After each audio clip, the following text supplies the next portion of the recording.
Hey, I'm Herald sports writer Manny Navarro. This is Andre C. Fernandez, and we're back with the Gridiron Report.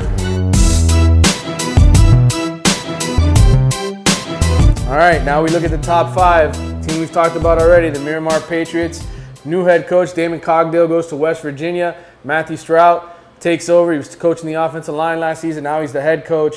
Dre, ultimately, and this was my impression from talking to Coach Strout, if he can get these kids to perform the way Coach Cogdale did, to stay in control, they've got oodles of talent there. They've beaten St. Thomas Aquinas 3 years in a row.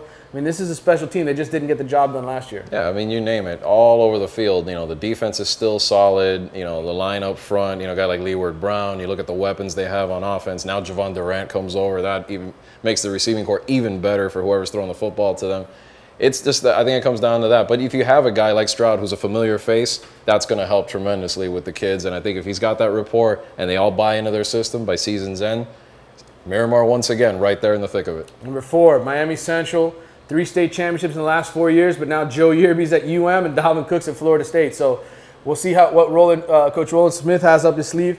Number 3, Booker T. Washington, defending national champions. They come in at number 3. That tells you how good number 1 and number 2 are. Yeah, definitely. I mean, going back to Central real quick, the defense, though, could be the best in the country overall. Obviously, like you said, the question marks are on offense, but they've got young talent coming up.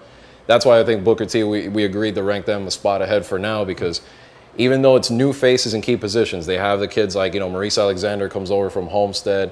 They got youngsters stepping up. They still have a core of guys coming back from last year's squad.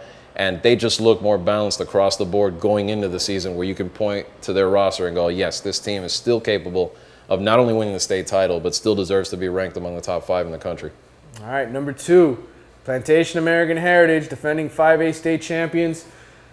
You look at this team, Tavares Gibson coming back, so many weapons on the defensive side of the football as well, playmakers. I know Sony Michel is gone. He's at the University of Georgia. So is Joystick. They're all gone, but still there's so much talent at American Heritage. And they've got new one, and some guys also came over, I know, from University School that bolstered the offense and defensive side of the ball.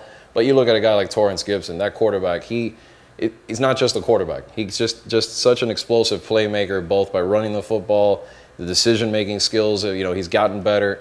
That offense is going to be so explosive with him directing it.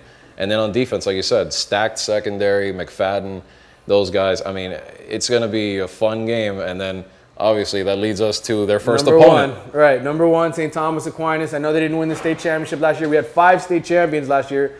St. Thomas wasn't one of them. They lost to Palm Beach Dwyer. I was there for that game. This St. Thomas Aquinas team, though, is absolutely stacked. Jordan Scarlett comes over from University School to help anchor what was already a talented backfield with Mr. Sands. So many weapons at the receiver position, Dre. I don't see any holes on this football team. This team should be the national champion by the end of the year. I mean, you remember my joke at media day was, their offensive lineman walked in, and I thought it was like an Alabama walking in. I mean, those guys were just. I mean, it doesn't look like a high school offensive line. They're so big, and then the combination of that size, agility. They're gonna just maul people up front in the offensive side. And then you look at defense too. Again, to me, I can't see that team not winning the national title this year. They're that good. All right, that wraps it up for our top 20. We'll be back to talk about our picks for the first week of action. Some of it preseason, some of it counts.